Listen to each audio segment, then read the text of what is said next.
What's up, nerds? Dernhelm here. Before you watch this episode, I just wanted to apologize on behalf of the boys at 3 Beers Deep. Unfortunately, we had some technical difficulties with the V in our AV, so now all we have left is the A. Again, I want to apologize for the lackluster performance from our non-existent technical team. We're going to strive to do better in the future. We have some images for you if you still want to watch, but if you would rather listen, go check us out anywhere you get your podcasts. iHeart, Spotify, wherever. Just search up 3BD Podcast and you'll find us. Enjoy the episode, and remember, drink up, nerds. Like and subscribe.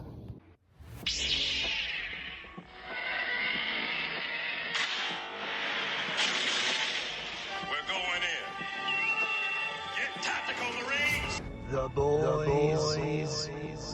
Autobots. Go hit him! Spartans! The brews. Drink up the ale! He's been thirsty! The nerds. Well, technically, Max. Oh yeah, it was totally blackout drunk. Boba Fett is the best pound-for-pound fighter. Justin. Grand. Judgment time. 3 Beers Deep starts now.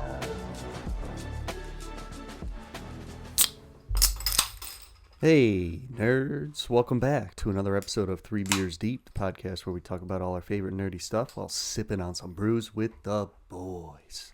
New episodes every Tuesday, and go follow us on YouTube if you're only listening.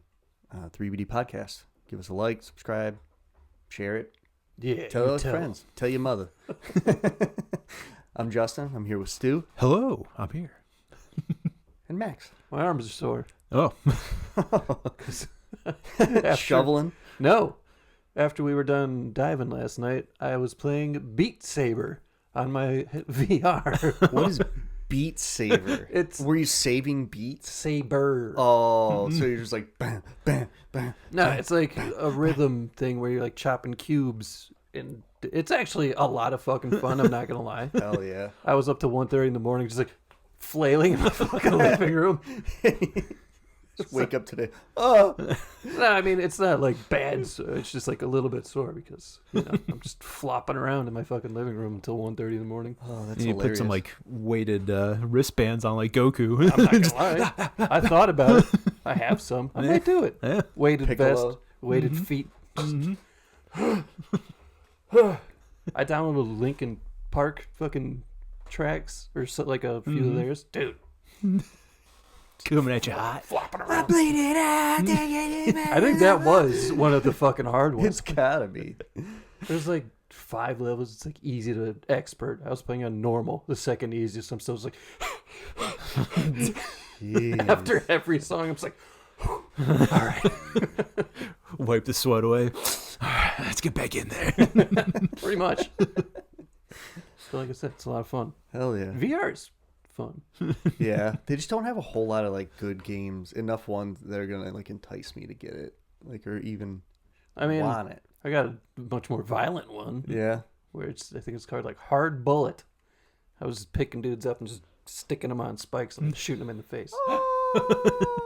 So that's a little more of my normals. Jeez. Yeah, because you could just grab the dude wherever you want. I think I had the dude, I had him by the chest and the waist. I just right in his ass.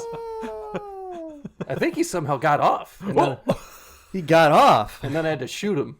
He got off on the spike. Got off of the spike. Oh, okay. And I just saw him on the ground. I'm like, how the fuck did you get over here? So yeah, I've been having fun with that. There you go. Oh yeah. Well, what are we drinking today, boys? Just drinking these little bats. Labbits. Hell yeah, dude. Nice. I'm tired, so I put some Baileys in coffee. Just, why not? It's the old Irish coffee. Yeah. Very nice. I'm drinking a blackberry White Claw.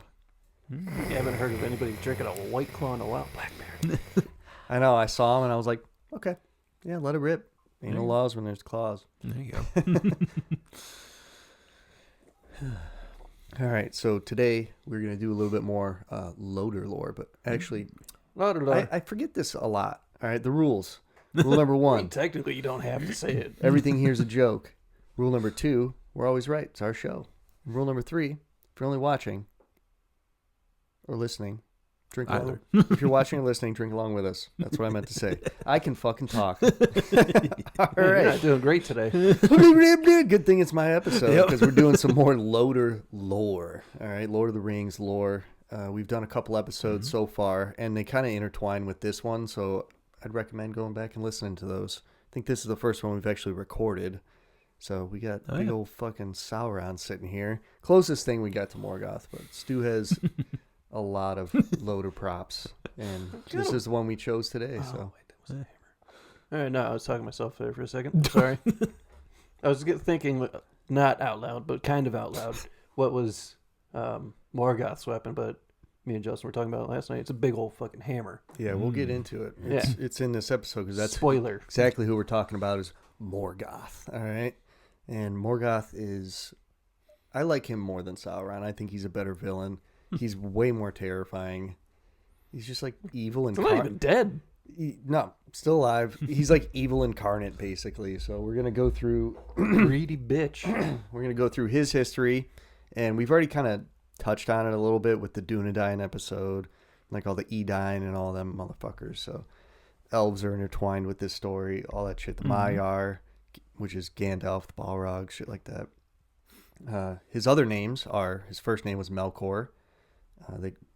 Bauglir, I don't know who the fuck called him that. I don't think I remember hearing that, but They called him the first enemy, the great enemy, the black foe of the world. damn.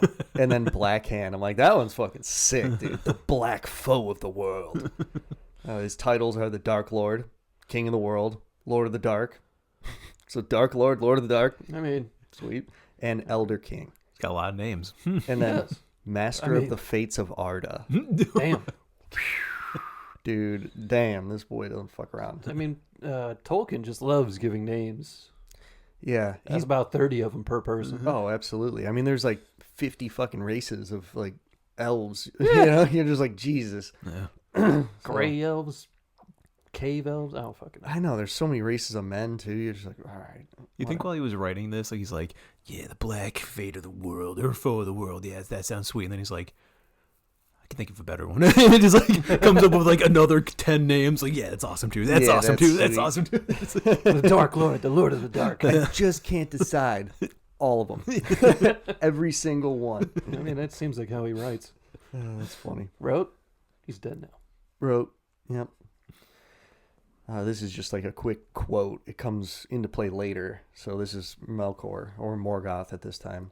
I am the Eldar King Melkor, first and mightiest of the Valar, who was before the world and made it.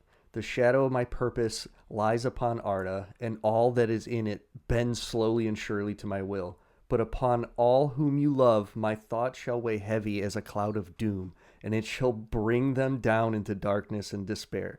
Wherever they go, evil shall arise. Whenever they speak, their words shall bring ill counsel. Whatever they do shall turn against them. They shall die without hope, cursing both life and death. That was Melkor to Hurin. Give me a little bit of chills there. Oh, dude. He's just like, Melkor doesn't fuck around, man. So Hurin is a man. He was the mightiest mortal warrior of the time, and Morgoth ended up capturing him, and he cursed him and made him sit on top of a fucking mountain and watch it all. Yeah, it was pretty rough. Morgoth was a rebel Valar and basically the source of evil in Ea, which Ea is the universe. So now these words, some of these words are really hard to pronounce. So I think this is Ainulindale, which is like the beginning. It's like the song in the beginning. Ainulindale, yeah. La, la, la, la, la. Just a bunch of elves singing. All right, so Let the universe command. yeah, it is really. That's basically what happens. It is. This is the creation myth in Tolkien. So Eru Ilúvatar and the Ainur sang life into Ea. So the Ainur are basically just like spirits out of Eru's will, and each one represents like a different part of his will, but only that part. So they don't know like his full mind, basically. Eru Ilúvatar is fucking God, so don't fuck with him. Eru created the Ainur, primordial spirits, and Melkor is also an Ainur in the timeless halls before creation. Pretty sweet. In like the void, basically, outside of space and time. Fucking different dimensional shit. The Ainur are, like I said, sections of Eru's thoughts and will, but Melkor was the exception to that. He like knew more than the others. That piece of shit. So 15 of these Ainur were more powerful than the rest. One was being Melkor, and he was the mightiest of them all. 14 of them became known as the Valar and were called the Powers of Arda. So like demigods, essentially. Not even angels, still gods. Like these guys you don't want to fuck with. But Melkor does. So basically like 14 Jesuses. Oh, God, yeah. Easily 14 Jesuses. More like I don't know why more like that's 14 funny. more like Zeus and like the Yeah, Greek yeah, I know. pantheon and all that. Like Jesus that's who I was would just a man Yeah, well, until he wasn't. yeah, until he was nothing. Yeah. Well, not nothing. Whatever. Most popular dude in history. Yeah, whatever. What did happen when he just kind of He dipped came out, right? back and then ascended. Nice. He's just like just up to the sky, man. Fuck him. And he's just hanging out up there now, having a great time. Yeah, just hanging. So it goes. Eru is top dog, big dog on top. Fucking imperishable fire. All right. Big dog, top dog, on top. He needs multiple names. You know, I'm Tolkien. I'm in the. Wait, he's talking like Eru, the fucking. That's God, right? Yeah. All right, just making sure. Because Eru- I didn't know if he like named one after himself. Because I think Manwë is the next one, right? I don't think so. Yeah, Manwë is the Lord of the Valar. Yeah. Nailed it. There's a bunch of them. There's like Orome, Olmo is like Poseidon, basically. There's Aule, who's the smith. Yeah. Nessa. Oh, I thought you were gonna name him for some reason. Or Nessa. I didn't write all their names because this story isn't about all the Valar. You should name his brothers and sisters. Well, I didn't. Orome is. I think I got most of them right there. Like the most take it. famous ones. Yeah, I mean, I listened to Silmarillion. He lists all 15, and then I think about 4 come back repeatedly. Yeah, there's not. What about the other 11? Fuck them. They're just out there. You know, I feel like there was actually like 4 of them that are like, oh, we're real great at smithing, and then Owlie's like, fuck off. Fuck off, dude. Me. I am, motherfucker. Who do you think I am? Me. Yeah. So then, so Eru's top dog, then it goes Valar, then Maiar. Maiar are like more angel-like than God. Melkor turns from the path of the other Valar and becomes the first Dark Lord. Many Maiar follow his cause and become the Balrogs. And Damn. One of them Sauron. So Sauron's around during these times, which is kind of Yeah. nuts. He's just hanging out. Manwë is Melkor's brother in spirit. They're all like brother. They all call each other brother and sister, brother or sister, so whatever. And Manwë becomes Lord of the Valar. Brother. And he becomes Lord of the Valar because they all are like, hey, you know more about Eru's plan than any of us. The Ainur were kindled with the flame imperishable, or the secret fire. Ooh. Servant of the secret fire. Dark pass, another failure. I serve God, bitch. That's what he said to that motherfucker. And they were given free will. Before the song, the Ainulindale. It's so hard to say, man. It's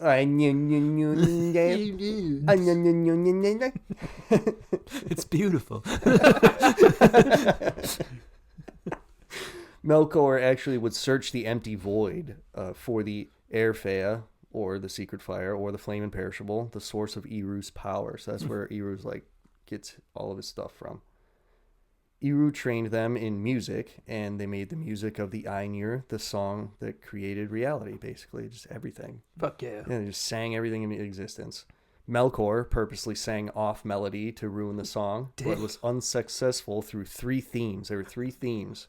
So the first time, Eru was like, sing fucking louder, guys. And they was like, ah! And Melkor's just like, fuck you. He's just singing like super flat. Just like, I don't like it. Oh, that's not flat. That's very whatever. And then he called on Manwë in the second theme, and Manwë was the chief instrument that overpowered him in the second one.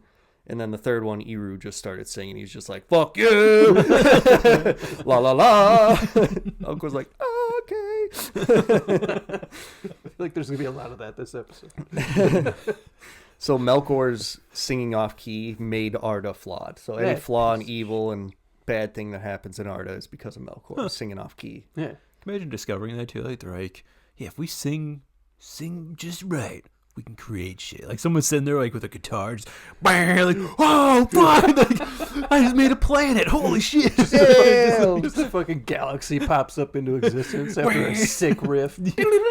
Watch this riff. And it's all like, it's being printed on paper basically, because this is all flat. Like it's not the round world that you remember in our Dunedain episode. Earth's flat? Numenorians. It is flat for now in Tolkien until Eru reshapes it. It's just like, you guys suck. Sink this, sink that. Fuck you. You're dead. I love that shit. It's great. Love it. So this made Melkor mad at his creator, obviously, that he's like, you sang better than me, man. And It's like, yeah, bitch, I fucking made you. so Ein Eulendale happens, and Ea and Arda are created. The Ainur descended into Arda to shape the world, help guide it. They become bound to Arda, to the fate of Arda. So they're immortal, essentially, unless the whole fucking place blows up. Yep. Nice. Let's get into the first war. Initially, Melkor helped the other Valar to ready Arda for the children of Iluvatar, which are elves and men. But he became jealous of the gifts that the children were going to receive. He's just like, oh, you're going to give all this to these motherfuckers? You're going to give these Bliss? guys fucking VRs? Bliss, peace, knowledge? Get the fuck out of here. Giving them VRs and fleshlights? Where fleshlights came from. Bliss and harmony. Just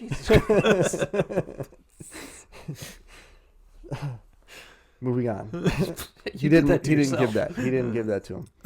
Melkor wanted the children to obey as well, obviously. He tried to claim lordship over Arda, but the others didn't allow it. They're like, fuck you. They rebuffed his ass. And they selected Manwë instead. That's when he became Lord of the Valar. Manwë was not as strong as Melkor. Neither were any of the others, basically combined. Like, Melkor was better than all of them. But he knew Eru's plans the best, like I said earlier. This made Melkor mad again. So he worked against the other Valar and destroyed, all the things that they were creating, made chaos where there was, like, peace and shit, just, like, knocking down towers and shit.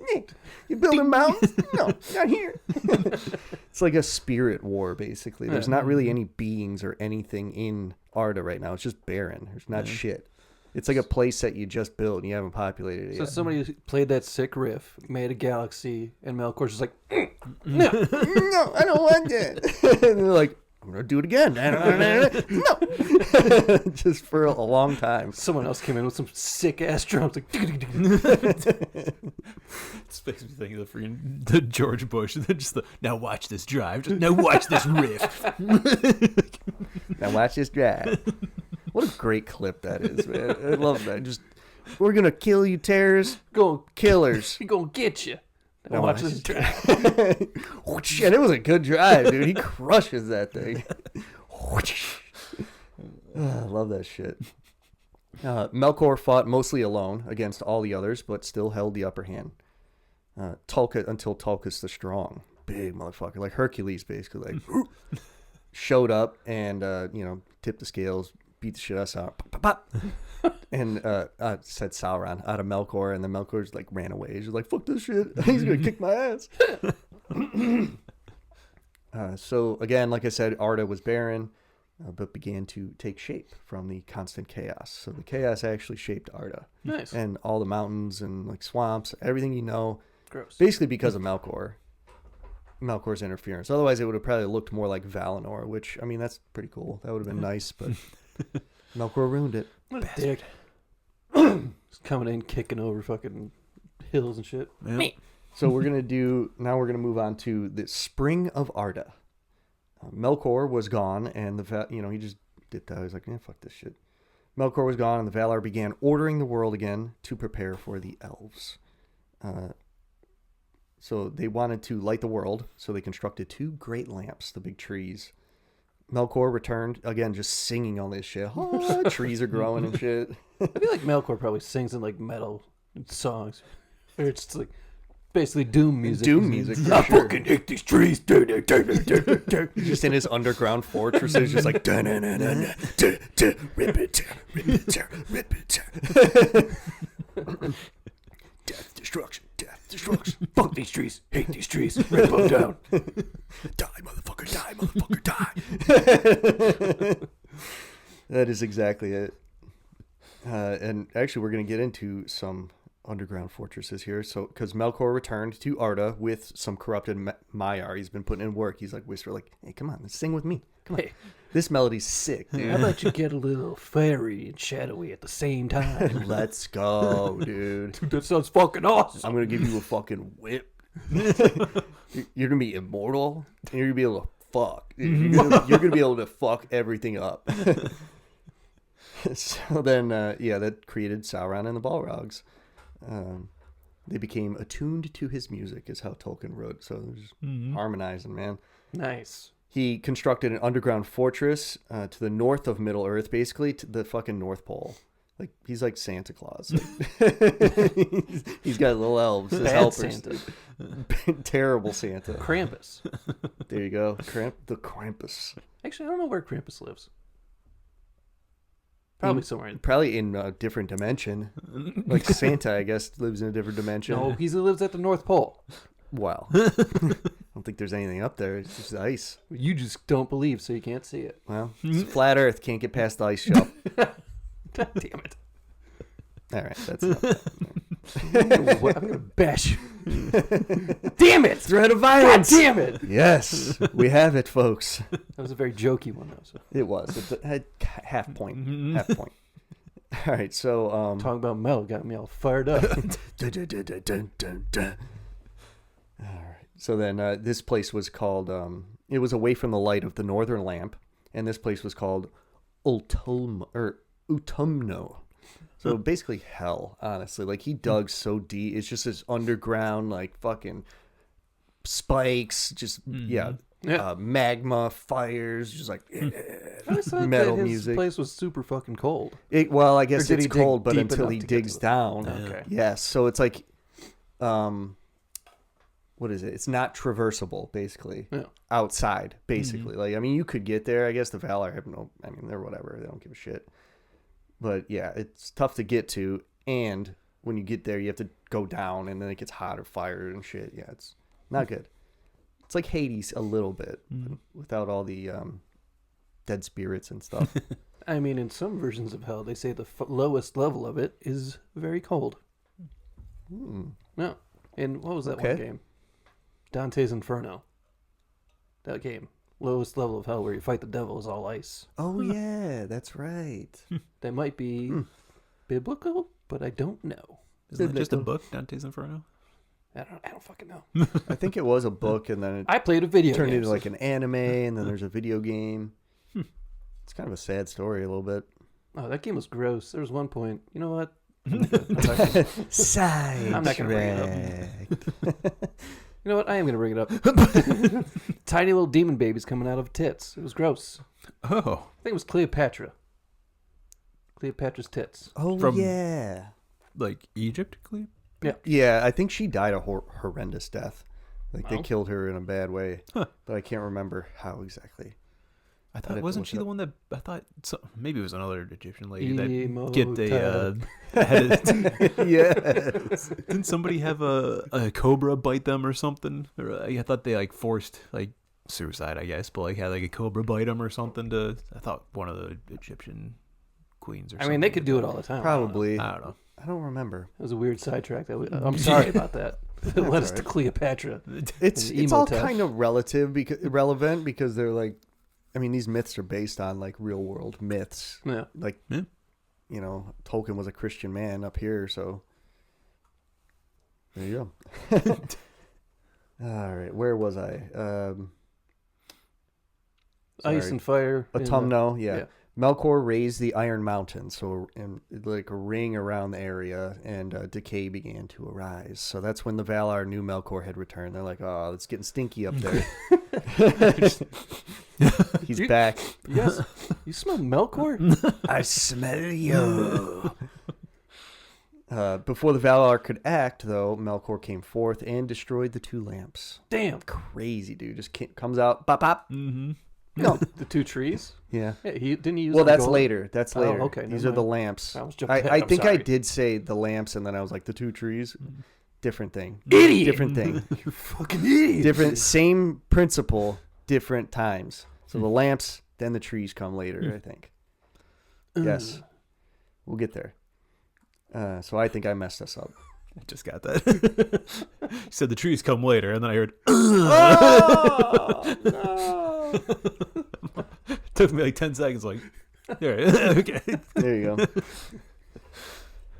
go. And it actually scorches a lot of Middle Earth, like fucks it all up. Huge fires, terrible time. Goddamn A lot stinky of smoke, mountains. brimstone. Yeah, terrible.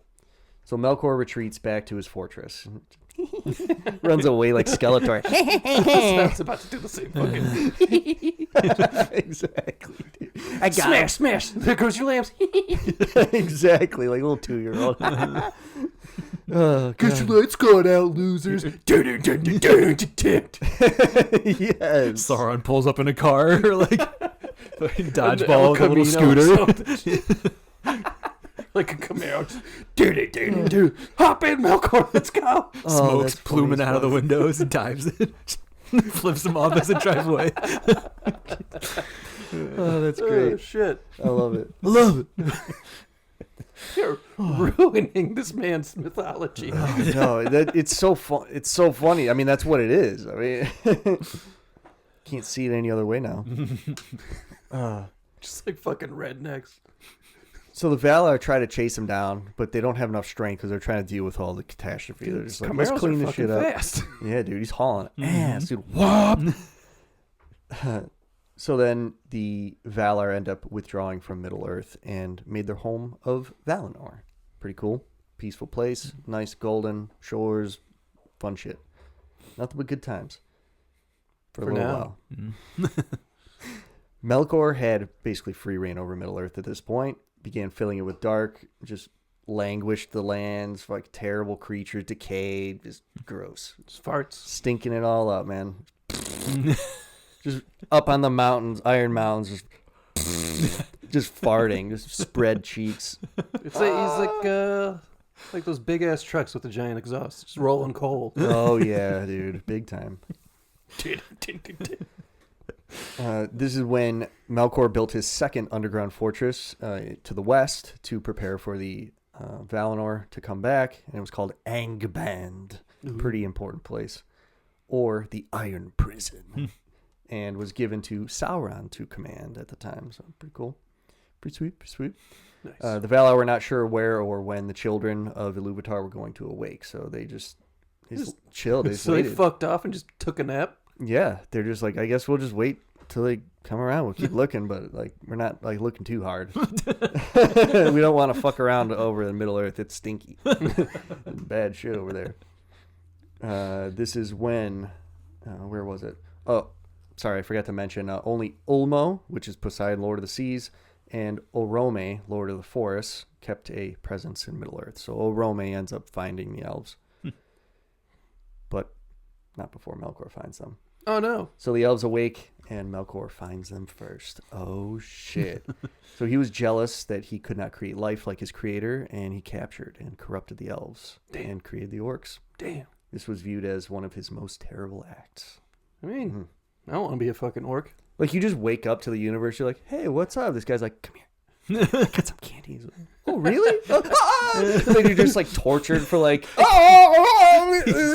mutilated for, like, 100 years. And he's like, yeah, you're an orc. As soon as you like come around the bend, he's like, "Come here!" Just, the steak! No, Just farts in your face. Immediately turns your skin green. Just, Like, no. That's funny as fuck, dude. Oh, that's great. Oh my god, clip that. Whew. Worst Dutch oven of your life, man. Fuck. All right, so now we're going to get into the First Age. This is when Orome discovered the birthplace of the elves, and we'll talk about that in another episode about the elves. And the Valar took swift action against Melkor, starting the War of Powers. So this is like still kind of like before time almost. Like elves are like the only ones that awoke, and there's only like, I think there's less than 200 of them. So there's not a whole lot of elves right now. The Valar ended up destroying Angband, and they met Melkor and his forces in battle. The Valar were victorious. Melkor retreated to Utumno. The Valar sieged the fortress, bent open the doors, ran in, snatched his ass up, captured him. Fuck you. Gotcha, bitch. Didn't explore the rest of Utumno, though, which is just massive under... It's like, dude, like Middle-earth is hollow. There's tunnels that go hollow on for and like... flat. Jeez. Yeah, it's insane, dude. So much of it has just been mined out. Mine. A mine. So Melkor was bound. This chain has a fucking name. Angainor. Yeah, right. Oh, Stu's dying. Coffee went down wrong pipe. I was just so excited about the chain. I love chains so much. A chain with a fucking name, man. So Angainor, and it was created by Aule, the Lord of Smithing, and he was brought back to Valinor. Melkor begged for a pardon. Please, sorry, I didn't mean it. But they're like, nah, dude, you fucked up. You created the orcs. It was terrible. They cast him into the halls of Mandos, which Mandos, that's another Valar, Mandos. Oh, yeah. That's where all the men go. They pass through the halls of Mandos, and then they go to be with Eru Ilúvatar. Nice. Little fun fact there for you. For 3 ages, he's banished there. So not like first age, second age, third age, but like whatever. He uses that term in different ways, and you're like, just a long fucking time. I don't know, like 300, 500, could be 1,000 years. 3,000 maybe. Yeah. Could be. It could be 3,000 years. Who knows? Could be 3 million. Like the title, the first age, second age, is usually marked by like some big fucking battle or some huge catastrophe. So it's a little different. The Valar left the underground fortress unexplored, so Sauron and his Balrogs just hung around, hibernated, dude. They're just creeping. Just creeping. Yeah, they crept their way all the way back to Angband and just slumbered there because that's where they were made. Can't catch me. But Angband was in ruins at this time. And slowly but surely, they ended up kind of fortifying it, building it, and just quietly. After 3 ages, Melkor was brought to trial at the, I think I mentioned it later, the Circle of Doom, maybe? Or something like that. It's basically like Rivendell, where they have that big meeting. Yeah. It's just a meeting hall, and that's what they called it. It's insane. I'm like, what? Valar called it that? If I had a fucking sweet circle room where we're judging people, it's going to be Circle of Doom. Fucking sweet. Or the Circle of the Law. Yeah, the law. And Melkor just pretending, I'm really, really fucking sorry, guys. I'll never do it again, I swear. No more farts, I promise. So Man Ray, Barnacle Boy. So Manwë, who was free from evil, believed him, stupidly. Idiot. Ulmo and Tulkas kept a close eye on him, though. They're like, I still don't trust this motherfucker. Melkor was even more mad, and he hated the beauty of their realm. Now he saw Valinor. He's like, dude, this place sucks. What the fuck, dude? My land's all stinky. This place doesn't smell like anything at all. They're playing classical music, dude. Where's the metal, dude? Melkor hated the elves, as they were the reason he was overthrown in the first place. So he sought to corrupt them even more. He focused on one of the 3 groups of the elves known as the Noldor. We'll talk about them more in the elves episode. Stay tuned. He spread lies that the Valar were lying to them and showed them things. This is basically like, I'm summarizing a lot of this shit. Like, they had never dreamed of, kind of like what Sauron did. So instead of being farting in their faces and turning them into orcs, he's like, hey guys, come here. These guys are full of shit. Exactly. You want to see some really cool shit? Think about this. Look at this. Wow, that's shiny. Oh, fuck yeah. So they began to trust Melkor. The Valar did not notice, as Melkor was cunning. they didn't notice he was fucking pain in He's the ass. hiding around corners, Yeah. whispering people over. Hey, come here. He told the Noldor that the Valar had kept the secret of men's existence from them to supplant them in Middle-earth, and that men were to inherit Middle-earth. Many elves believed, and this dude named Feanor, we'll talk about him a little more, very prideful, took offense to that. It was like basically became the mouthpiece of Melkor. He was started like going to the Valar, hey, you motherfuckers lying to me. You're lying to us. They're lying to us. And then his buddies are like, yeah, they're fucking lying. Now he's joking. I got him all choking.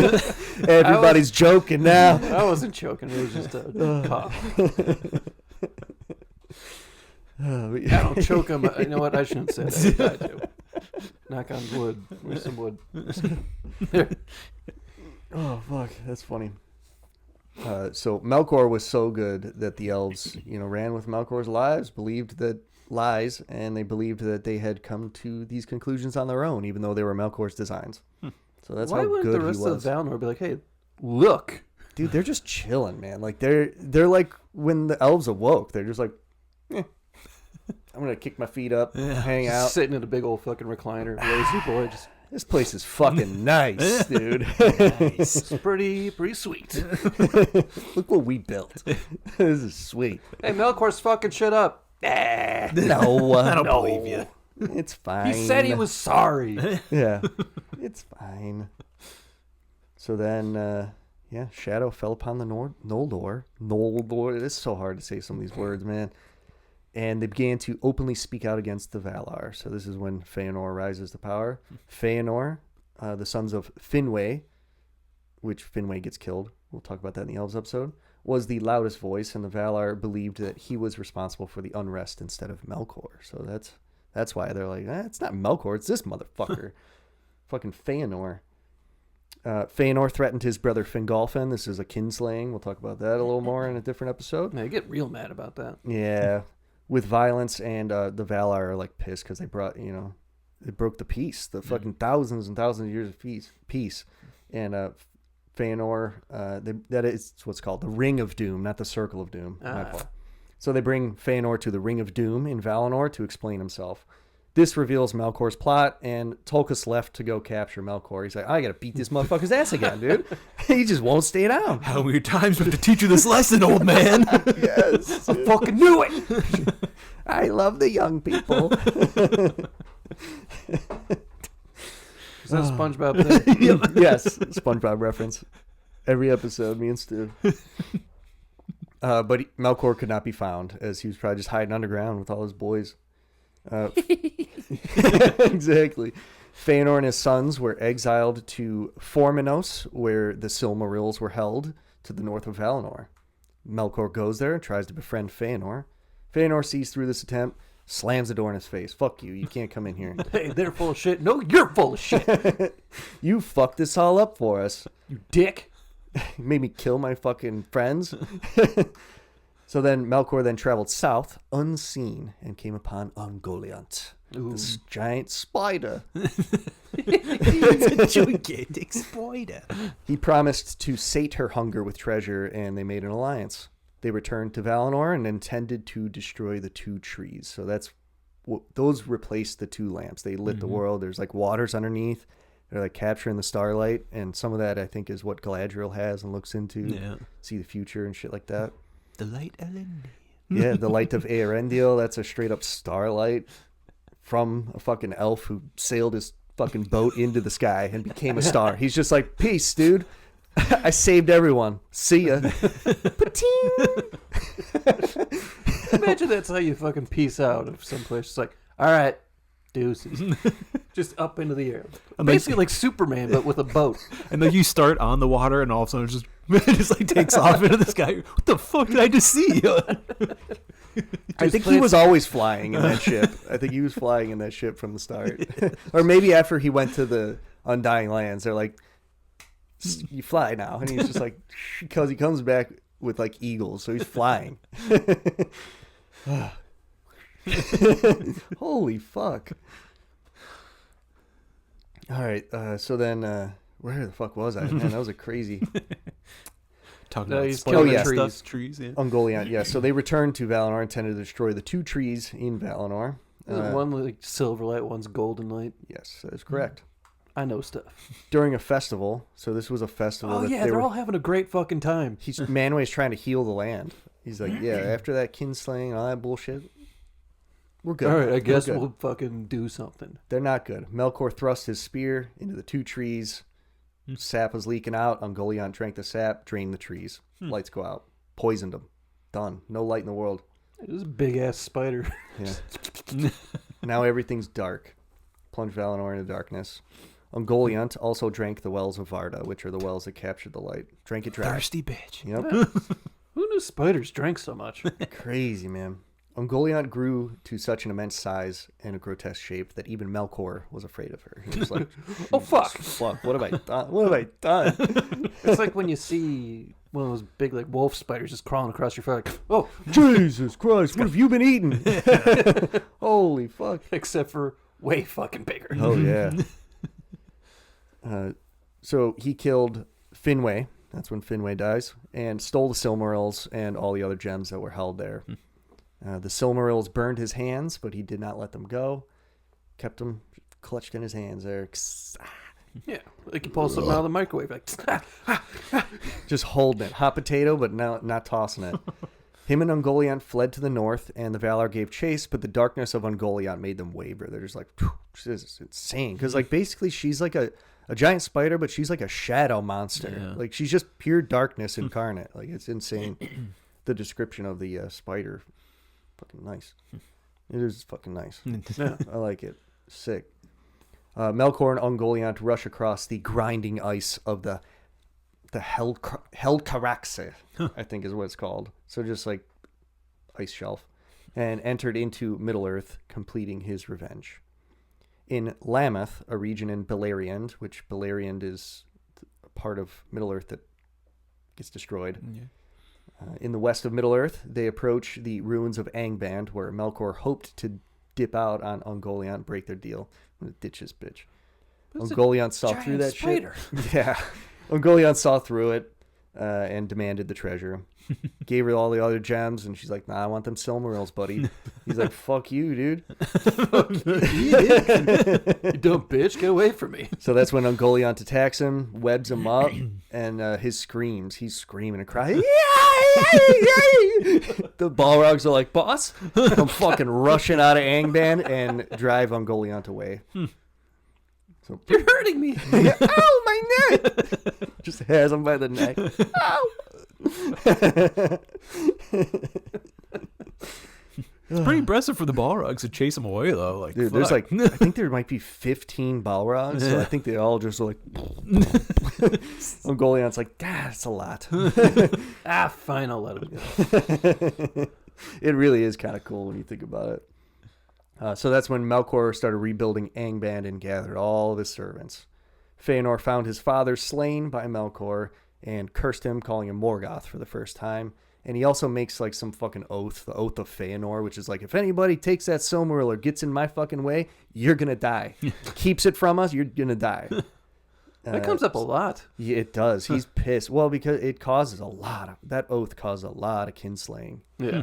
Because Big problem. I think he swears it to Iluvatar, doesn't he? Yes, he does. And we'll get into that in the Elven episode a little bit more, but it's all intertwined here, so it kind of makes sense.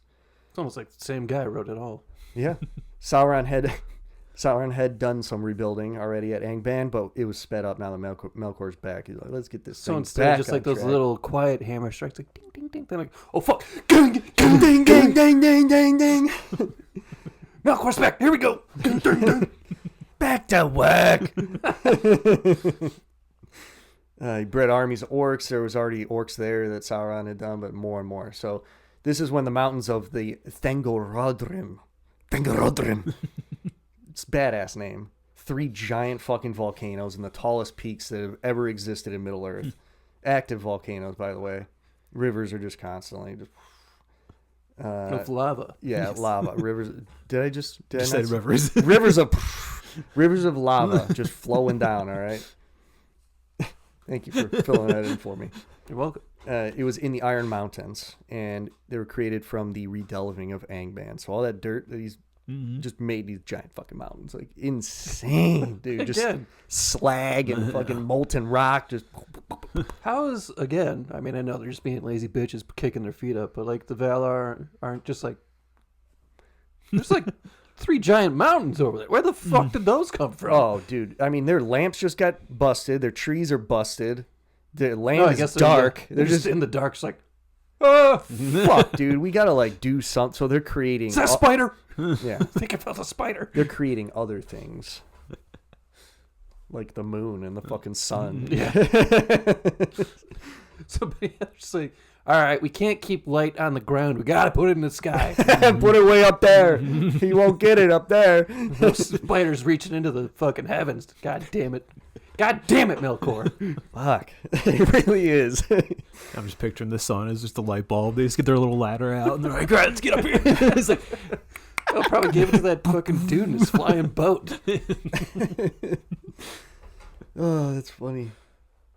Okay, so then, so he's called Morgoth forever now. So now we get into the War of the Great Jewels. So this is the Silmarils, Baron Luthien, all that shit. I think it's its own book. During Morgoth's imprisonment for 3 ages, his servants kept working. Like I said earlier, Sauron had done some rebuilding at Angband, which was sped up. I already read that. Sorry, I lost my place. Happens to the best of us. He grew, his forces grew, and the Silmarils were mounted to his crown. Feanor persuaded his people to go to Middle-earth against the wishes of the Valar, which by persuaded, he killed a lot of people, stole their ships. Jesus Christ. He attacked Fingolfin and took a lot of their ships. And yeah, kinslaying there, I think that was this, I don't know, there's 3, whatever. Might have been the second one. He wanted to retrieve the Silmarils because of his oath and avenge his father, triggering the War of the Great Jewels. Hey, buddy, why don't you give me those boats? No. Yeah, exactly, dude. I'm going to take those boats now. Wrong answer. You're hurting. My neck. Morgoth learned of the Noldor's arrival and sent his arrival to Middle-earth and sent out his orcs to meet Feanor before they could set up. The Noldor still had the light of the Valinor still in them freshly and were able to defeat the orcs despite being outnumbered. So pretty badass. The remaining orcs fled back to Angband and Feanor pursued. He and his vanguard got ahead of his host because he's a cocky, prideful motherfucker, and orcs came out and battled them at the gates of Angband. So he's outnumbered even harder now, kind of by himself with like a small group. The Balrogs awoke, came out, Shit. fucked up the elves. That's not good. Gothmog, Lord of the Balrogs, defeated Feanor. That'll happen. Feanor's sons and some reinforcements carried him away, but he died of his wounds. Done deal, dude. Too cocky. Morgoth offered the Noldor a truce. He said, nah, we're good. Promised him a Silmaril. Here, take one of these. Maedhros was one of Feanor's sons and heir and leader now. Both. So just a quick fact before I get into it. It doesn't really matter too much, but Maedhros is kind of important. Both sides suspected treachery. Each party showed up to the meeting with greater forces than were agreed. So like, all right, you're fucking around. Morgoth was larger, and he had Balrogs, and the elves were slain, except for Maedhros, who was captured and used as ransom. Morgoth promised the Noldor again, I'll give you Maedhros if you just leave the north. Stop this war. But we all know he's probably fucking lying. The elves knew now that Morgoth would not honor his word and didn't reply. Morgoth hung Maedhros by his right hand from the Thangorodrim and just left him to die. Yeah. Just by one hand. Ah! That'll give you And if they're tall peaks, like it's like again this ice and fire thing. Like you're cold as fuck, but like there's hot lava pouring down on you too. You're just like, all right. It's like, what's that movie? Like the Tale of Dewey Finn or something like that with John C. Reilly. He's like, I'm too hot. I need more blankets. No, I'm too cold. Take the blankets away. It was a stupid reference. I get it now. I apologize for it. I've heard stupider, I think. Yeah. I've heard stupider. The trees come later. Ugh. So this guy, Fingolfin, kind of a badass. I like this guy. He was betrayed by Feanor. So he's the one that they kinslayed his like group. He didn't die, but you know what I'm saying. He shows up to Middle-earth with an army of elves, but they're kind of divided at this point. This is when they break off. We'll get into that in the Elven episode. The Valar created the sun and the moon. Morgoth was like, holy shit, the fuck? Damn, you guys can't did reach that him this shit? time. That light turned on. Just, God damn it, son of a bitch. That's what they were doing. So that's what, they weren't just fucking off. They were creating that shit, which is very important. Well, yeah. Morgoth creates a dark cloud, darkens Hithlum, which is northwest Beleriand. Hithlum becomes kind of important in the story later, so that's why I mentioned it. There's a lot of names I'm leaving out here. For this. There's so many names. This episode's already getting long in the tooth. That's fine. And yeah, it's Lord of the Rings, so there's a lot of shit I'm leaving out here, but this is the gist of things. Morgoth got distracted by the sun and the moon. He's like, oh, fuck, this is fuck insane. is that? Allowing Fingon, which is Fingolfin's son, I believe. Yeah. To travel to Angband under the darkness. So the very darkness that Morgoth created, Fingon's like, He's got someone sneaking up on him laughing. yep. And he was able to rescue Maedhros from his fate. Ah. This healed the tension between the two factions because they were different factions. So they're like, here, I got your friend back. Let's be friends again. And the elves created great kingdoms in Beleriand and Hithland. Morgoth, Is that when they got the guy off the mountain? Hithlum. Yes. All right, yeah. They cut his hand off. Yeah, that's how they freed him. I think they were up there with like some eagles trying to chip away at it. They're like, all right, it's not working. Slice. Do you really need this anyway? All right. Morgoth renewed his armies, sent them against the united Noldor. They're now united. And they got fucking stomped out, dude. The Noldor sieged Angband for like, I think it was like 100 fucking years. Dude. Like just years and years, dude, sieging this place. Morgoth. What I said, no. Morgoth caused the volcanoes to erupt, sent down orcs, but they were defeated in the battle, which is known as the Dagor Aglarib. No. Morgoth captured. There's a lot of Dagor things, Yeah, it basically means like war. gambit or whatever. I don't know, war, battle. Something. Morgoth Definitely means captured. something. Morgoth captured what elves he could and made them his spies in the Noldor ranks. 100 years passed by, just like that, lickety split. Morgoth sent an army into Hithland, but he was defeated by Fingon's army at the Battle of the Firth of Drengist.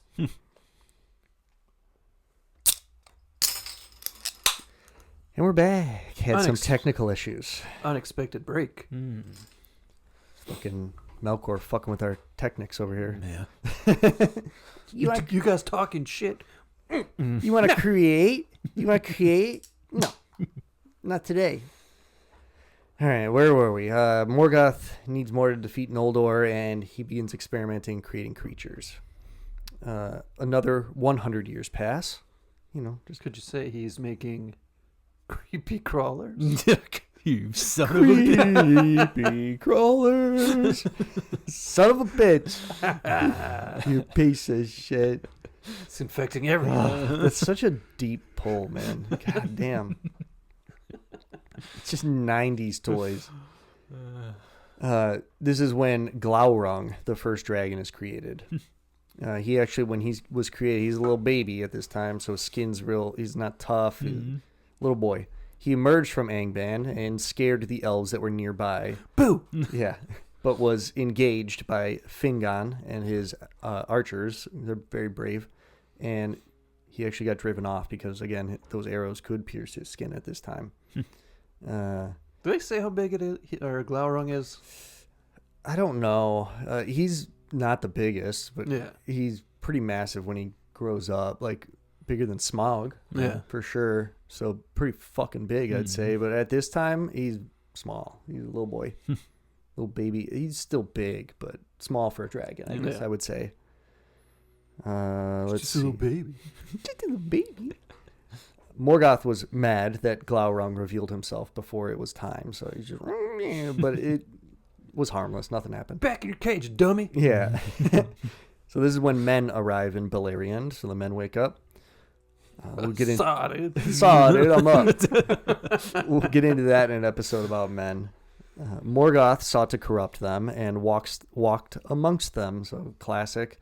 He's spreading lies, doubt, fear. All the classics. Hey, you guys, men? Yeah. Don't trust those Valar. Pieces of shit, dude. they were much easier to sway than the elves, and Morgoth really enjoyed it. He's like, yeah, buddy, this is the jackpot, honey pot. You Let's guys want go. some candy? Nah, but we'll follow you anyway. We don't need the candy. I like you. You seem like an all right guy. Yeah, some men did join Morgoth, but most of them just forsake the elves after all the lies. They're just like, fuck them elves, fuck the Valar. And they didn't Those like... damn pointers. Yeah, they didn't like the fact that they were at war. They're causing all this war and shit with Morgoth. They're like, yeah, I don't know the whole story. You know, they don't know the whole story, so they're just like, whatever, dude. Them Ladris. You're causing all this thunder and lightning and shit over there. Ground's shaking. I don't want... Fuck them. They Probably caused just trying to raise cows and shit. And they're just like, shut up. Yep. But the Edain, who we already talked about in the Dunedain episode, they resisted. There were some who resisted. There's no Orkhorn. They allied themselves with the Sindar elves, so it's a branch of the Noldor Eldar elves. And they also allied themselves and served the Noldor elves in their fight. So 455 years after Fingolfin came to Middle-earth. Remember that earlier? Nope. Morgoth attacks. Nope. Been listening? Open your fucking ears. You know how many fucking names you've said? Crank on them listening ears, boy. I'm the only one that actually has things in my ears to listen. It was a cold winter night, and the elven watch was light. That's when Thangorodrim erupted, and poisonous fumes and rivers of fire spewed out, killing many elves in the Ard Galan, a large field that was at the bottom of the Thangorodrim. So yeah, just out of nowhere, boom! Oh shit! Run!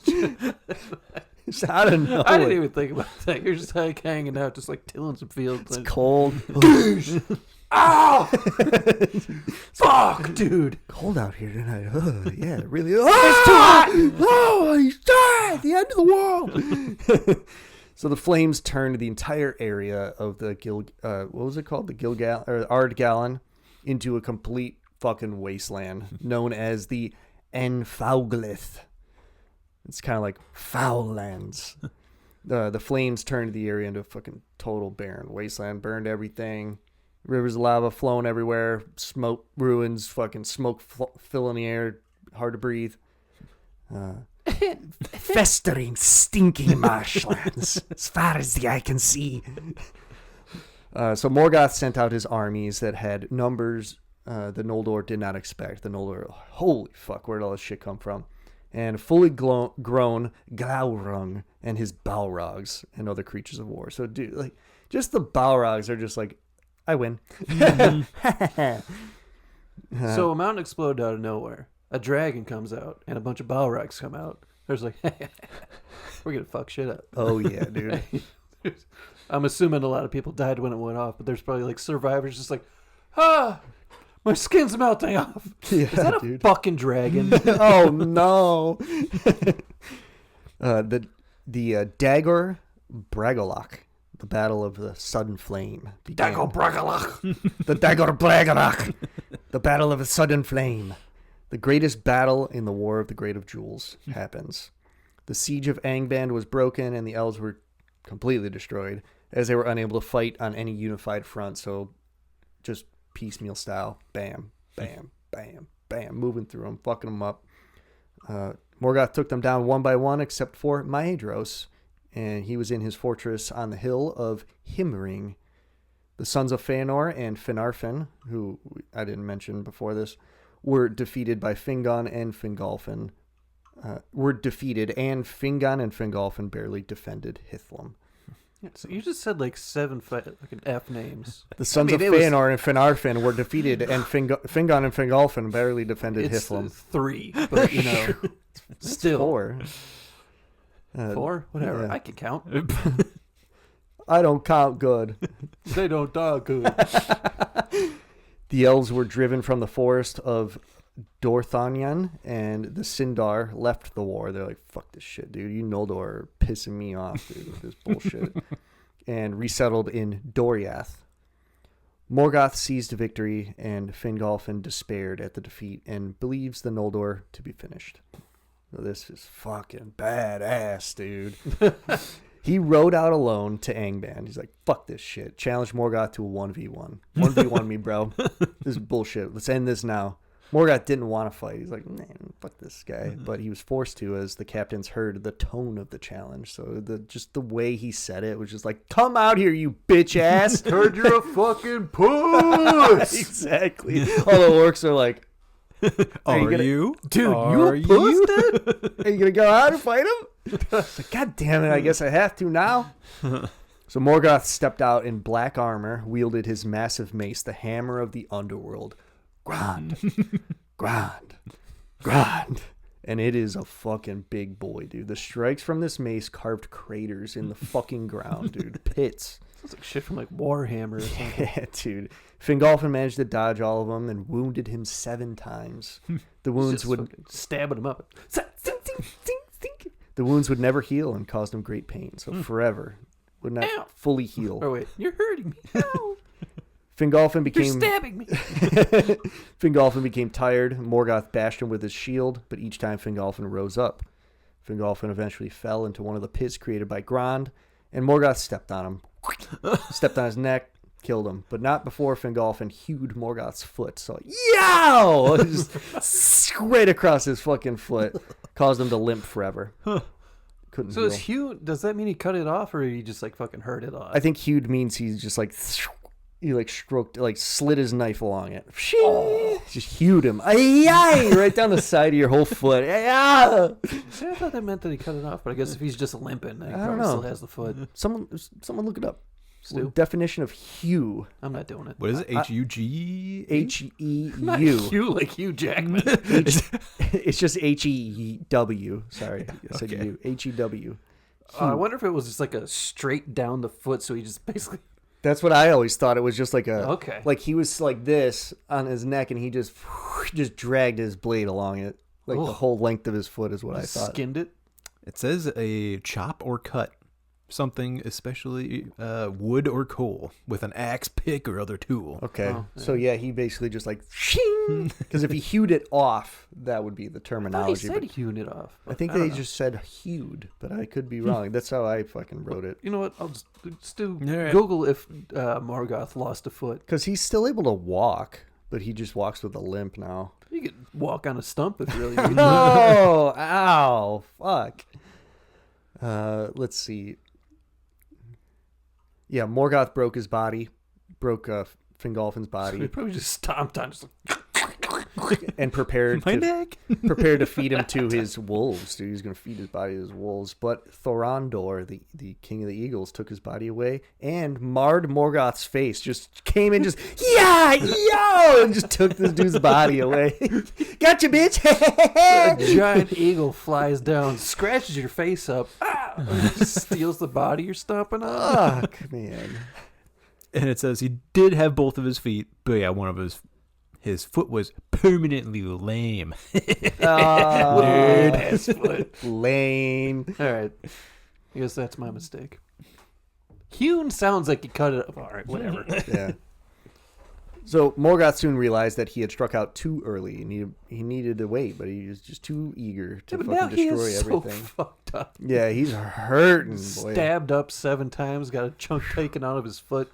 Eagle scratched up his fucking face. What a badass He's- Fingolfin, man. And he's just like, damn, I went too early. You get too trigger happy. Fuck. Because, man, Fingolfin was the best elf warrior of his time, and he's like, I'm tired of this shit, dude. I love that. I love that whole... And the fact that he doesn't win actually makes me a little happy, too, because like that would be like the classic ending, right? The hero wins, but he ends up losing, but he fucked him up. Yeah. Got his licks in. I kind of wonder if the orcs are kind of like, this dude's kind of a puss now. Maybe, dude. Because he's like, Fingolfin's just like an elf, right? He's an elf warrior. He's just a regular elf, tall, but Yeah. like, dude, Morgoth is big, He's freaking- dude. and he's like a god. And Yeah. like, this elf dude just like, what the fuck? So sick, man. So yeah, those orcs are probably, he is kind of a puss. Holy fuck. Oh, that's fucking great. Dude, an eagle scratched his face up. Is this a fucking bird? Bitch, we got dragons and shit. This guy's letting that happen? What the fuck? I mean, they are very large. And the eagles can actually talk. which is weird. Yeah. What's up, dude? He was just talking shit as it scratched his fucking. What's up now? Sick, sick, sick, What's up now, bitch? Get some. Taking this body. Ah, Don't tase me, bro. Don't tase me. my eyes. Hurting. I like that. He gets fucked. He gets fucked up. It's like, damn, I was too early. I shouldn't have done that. I taught him a lesson. And he's like walking back, like trying to act cool in front of the orcs, and like as soon as he's out of eyesight, he's like, "Ooh, oh!" It's like limping back now. It's oh fuck, fuck. He just turns the corner. He's like, oh, everything hurts. He's doing that try not to cry face. Just a tear just dripping down. Kicked his ass. That's right, bro. Oh fuck. How's your face? What'd you say? So then the Edine and the Noldor ended up making gains against his perimeter forces as Morgoth withdrew his main force. He's just like, yeah, we gotta pull back, guys. Like, I'm hurting. Fuck me up. Back to I need a rest. pulled them all back to good old Angband, which I actually love that fucking name, dude. Angband is sweet name. so fucking cool, dude. It's like on par with Gundabad. The orcs, the dark orcs of the pale orc of Gundabad. Like whatever you say in front of Gundabad, you're like, ugh. That's where they listen to the death metal, dude. Gundabad.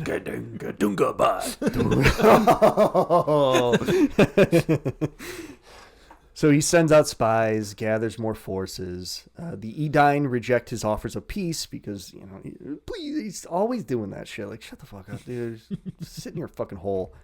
So Morgoth sent Easterlings over the Blue Mountains to harass them. I think this is the Wayne Riders. So the Wayne Riders cause a lot of fucking mayhem for them. Just riding around on Stu's brother? They're riding around on chariots, actually, so it's kind of cool.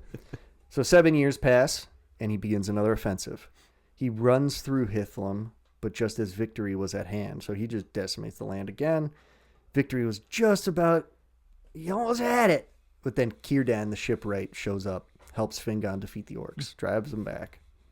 Then orcs don't like water, right? Yeah, they hate water. They don't like any... That's like associated with the elves because of Ulmo and like his association with the Silmaril, shit like that. You know what they need is some squirt guns. Instead of Silverthorn arrows, just a super soaker out of the back. What they really need is a lot of those vials of the light of Aerendil and use them like Molotov. Just It's break water. Wow. fuck, dude. That's why just like nuclear waste.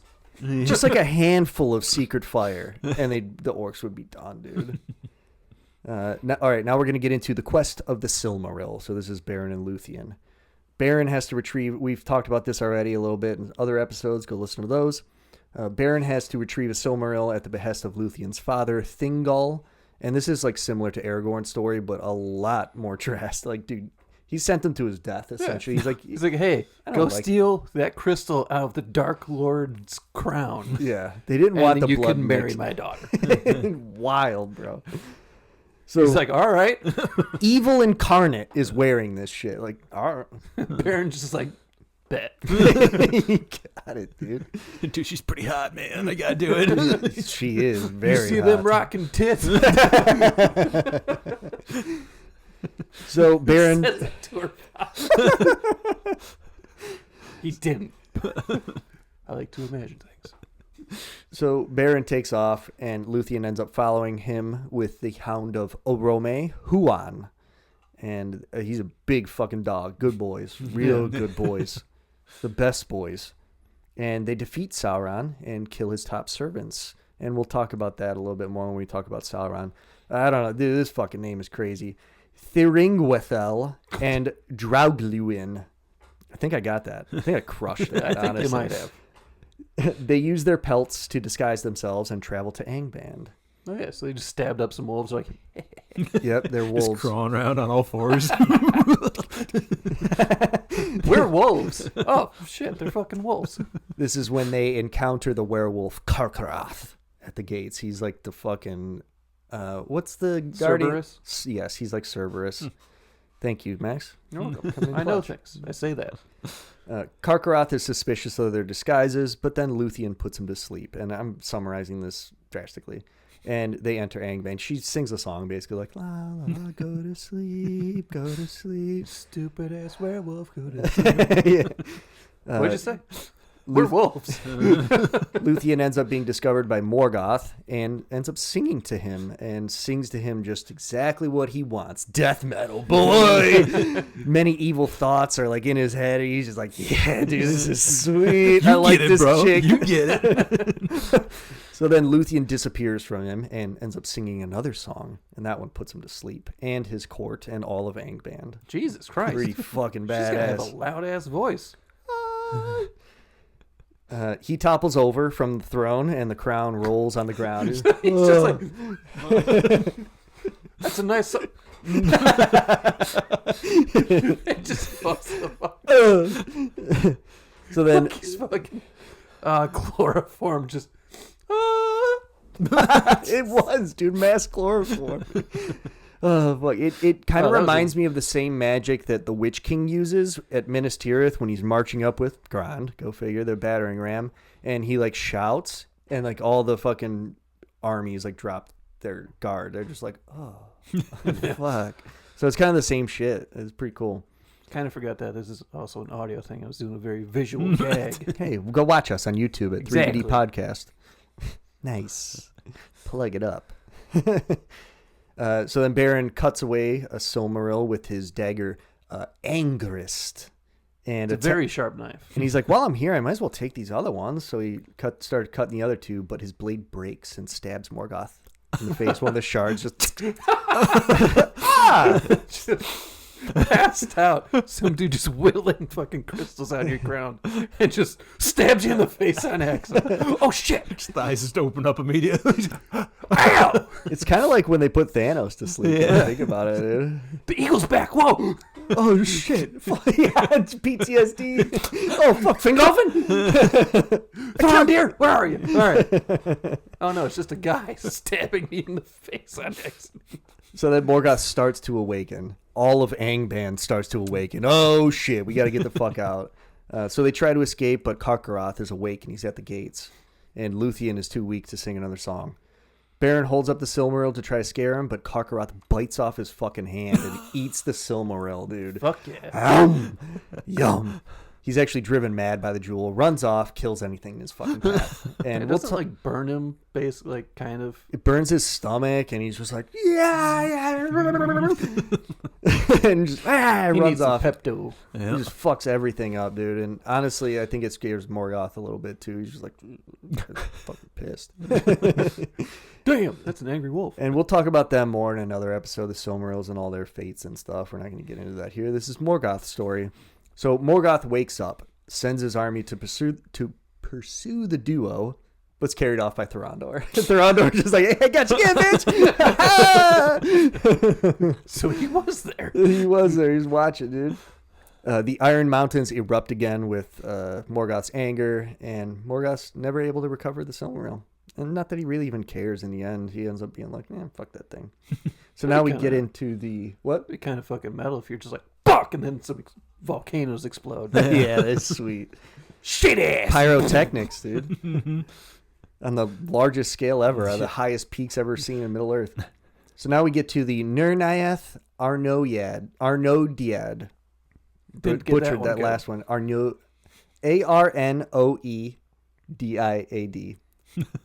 Arnodiad. There we go. Nirnaeth Arnodiad. Maedros, remember him? Oh, one hand. Oh, one hand now that they cut his hand off to release him. I mean, if it's between hanging off a mountain for eternity or getting my hand chopped off, cut that hand off. For sure, dude. Ow! All right. Time for sips. He assembles an army of Edine, elves, and dwarves. Drives off the orcs in Beleriand. So back to Angband they go. Morgoth waits, Go on now, get. and the elves approach Angband. The battle was a decisive victory for Morgoth, and the allied armies were broken. All the great kingdoms were then destroyed, except for the hidden city of Gondolin and Nagothrond, and Hithlum was taken. The Edain that didn't retreat were enslaved by Easterlings, and Hurin was captured. That's when you get that quote from the beginning that I said. So Hurin ended up defending Turgon, the heir to Fingon. So I guess if that makes sense to you guys, who had fallen in battle. Fingon is dead, and helps Turgon escape by sacrificing himself and all his boys. Damn. Yeah, but all his boys are murdered. Huron gets captured by Gothmog, the king of the Balrogs, and everyone else is killed, and he's brought to Angband. Morgoth knew that he had been to Gondolin and knew its location, so he's going to torture this motherfucker. Lungorthin, the second most powerful Balrog, whipped Huron's mouth. But he ain't no snitch, boy. So he's just right across his lips. So just, tell me where he is. Why would you target the mouth? It's going to make me not want to talk. Yeah, well, he didn't talk. So then... Also, that's some fucking accuracy with that whip. Yay! Well, like I said, he ain't no snitch. So Morgoth takes him to the top of Thangorodrim and binds him to a chair to torment and curses his whole family. So At least he gets a chair. Yeah, at least he's sitting instead of hanging this time. So then, there's that quote from the beginning that I said, and this is the rest of it. He said, "Behold, the shadow of my thought shall lie upon them wherever they go, and my hate shall pursue them to the ends of the world." Wow, dude. It's a mean curse. So he made Huron witness through Morgoth's eyes the destruction of his home. Huron's children end up being killed, and the curse is completed. Fuck. Wait, isn't Turin? He's one of Huron's kids? Yes, the most tragic character in probably all of Tolkien. Very tragic. Yeah. Because of this curse. All right, and then that completes that section. Now we're going to move on to the fall of Gondolin, which is a huge event. So Morgoth hated the House of Fingolfin, and especially hates Turgon, as his defeat was prophesized to be... as Morgoth's defeat was to be prophesized at the hands of the House of Turgon. So he's like, fuck this guy. He's going to kill me one day, maybe. Maybe. Morgoth wanted to destroy Gondolin, the seat of House Turgon. So Huron sat atop the Thangorodrim for 27 years and watched his family die and his country fall to ruin, and was actually released by Morgoth out of pity. That was not true. He didn't pity him. Of course not. He wanted him to lead him to Gondolin. So he sent spies to follow his ass. And Huron wasn't dumb. He knew that he was being followed. So he ended up running to the Vale of Sirion, it's like a river at the mouth of like the Western Bay. Kind of like wants to talk over to Valinor kind of deal. And he calls out to Turgon, but Turgon is too late to respond. And Huron had left already. But Morgoth knew the general location of Gondolin as a result of that act. I thought he was just there to be like, hey, you guys fucking suck. And then... He was calling out to Turgon. He's like, I need to meet with you. And Turgon was like debating on whether to send an emissary over there to meet with him, like to help him. He's like, help me! Oh, all right. I just might have been like... I listened to Silmarillion at work, so... That was probably just something too loud was going on. He might have been bitching. I don't know. It could have been either way, but either way, he's calling out to Turgon. Yeah. I thought it was just like, fuck you, Turgon. He could have been. He could have been. Morgoth's now like, that I think about that's the area that it's in. Yeah, you might be right about that. He could have been cursing them, but either way, he's calling out to him, and then Turgon's like, should we go like help him, or what do we do? And too late. He's already gone. So the Vale ends up being taken over by Morgoth and his spies. Several years pass. Maeglin, Turgon's nephew, was captured. He left the protection of Gondolin to search for ore, and the spies are like, give me that. He was brought to Angband and immediately cut a deal with Morgoth, the location of Gondolin, in exchange for his own well-being. Morgoth loved this, and he promised him to the rule of Gondolin and the hand of Idril, which I think Idril is Elrond's grandmother. She just has her hand? Well, to like marry her. Oh. To like, yeah. That makes more sense. To like marry her. Because he actually lost. Like a monkey's paw. Yeah. You make a wish out or something. Exactly. A lucky rabbit's foot.